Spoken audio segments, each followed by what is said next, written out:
face au coup de force de M. Macron aujourd'hui, moi, je suis un citoyen qui aimerait que les forces de gauche, au lieu de rentrer dans son agenda l'obsession de la présidentielle, l'obsession du pouvoir, parlent à la société.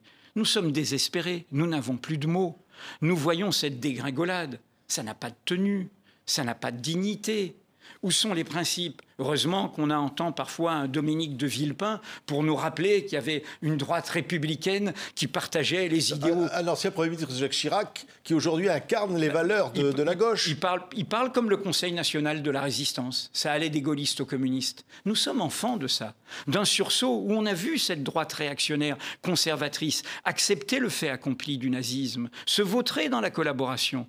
Et donc, nous sommes, le peuple, enfants de cet espoir qui a donné la sécurité sociale, qui a donné toutes les politiques publiques, qui a donné le combat contre les inégalités, qui a donné le choix d'imposer ceux qui gagnent plus, qui doivent donner plus à la société, parce que la société leur a permis de s'enrichir, comme Roosevelt aux États-Unis, la même chose.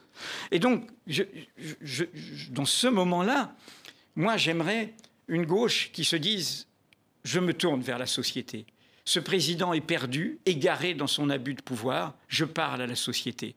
Et par exemple, si elle m'écoute, je dirais à Mme Castex, puisqu'elle a fait l'unanimité des partis politiques, qu'elle doit proclamer son gouvernement. Il ne faut pas rentrer dans un face-à-face des personnes, ou comme si Mme Castex était en campagne électorale. Elle doit proclamer son gouvernement.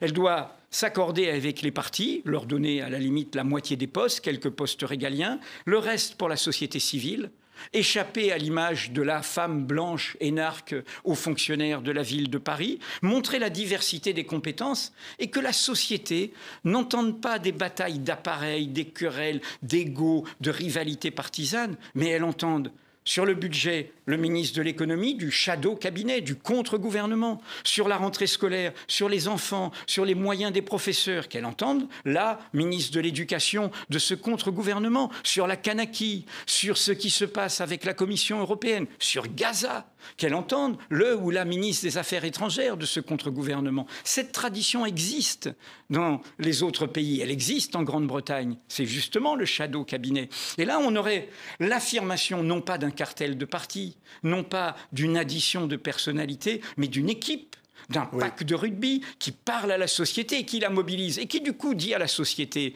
comme les partis ont quand même bien déconné dans leur division, dans leur querelle intestine, il a fallu quelques jours pour faire le programme du NFP, alors qu'ils se tiraient des querelles inutiles avant. Eh bien dire, en avant, faisons des comités du nouveau Front populaire. À la base, comme le vrai Front populaire. Le Front populaire, il n'est pas venu d'un cartel des partis, il est venu du comité des intellectuels antifascistes, il est venu de l'union syndicale, il est venu de la société. Aujourd'hui, il y a le feu au lac.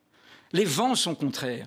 Ce dont nous sommes issus, c'est-à-dire la promesse de l'égalité naturelle, est en péril à l'échelle du monde. Des gens veulent effacer cette étape de 45-48, revenir à la loi du plus fort, à la jungle produite par des pays qui se croient le jardin et la civilisation. Eh bien, nous, on doit se dresser avec dignité, tranquillité, en se rassemblant autour de cet essentiel qui n'est pas de droite ou de gauche, qui est le cœur de la promesse démocratique. Mais encore